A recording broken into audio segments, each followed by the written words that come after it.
The Great Acid Bike Ride of 1985. It was somewhere in April of 1985. I had just been kicked out of school for being drunk. Naturally, my solution was to do something even stupider. My friend Armand looks at me and says, quote, "If you ever wanted to do acid, I'll do it with you." I didn't know what acid was, but at that point I was willing to try anything. So I hatched the plan. I borrowed Chris Spence's bike and figured I'd ride 1.5 miles to Reseda Park to score some LSD from the hippies. I barely made it off the school campus before disaster struck. I didn't know how to do a quick relief on the front wheel, so the wheel fell off and I crashed. But did I give up? Of course not.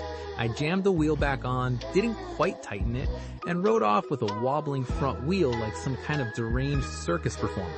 I made it to the park, hooked up with some hippies, and I think I bought 3 tablets. I took them right then and there. By the time I got back to school, I had a giant grin plastered across my face. It was warm, I was seeing things, and I knew I was in absolute fantasy land for the next few hours.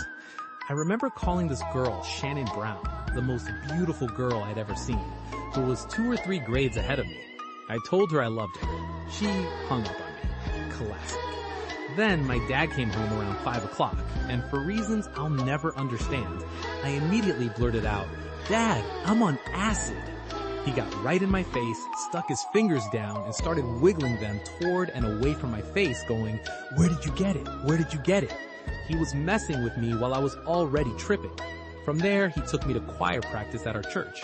I was 4 hours into a 12-hour LSD trip, sitting in the auditorium of Modesto's megachurch, First Baptist Church, watching my dad sing in a choir of 100 people rehearsing a show called Here I Stand. I sat there, tripping balls on LSD, watching choir practice for hours.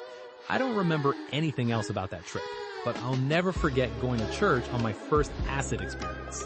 A true tale of youth, poor decisions, and holy music.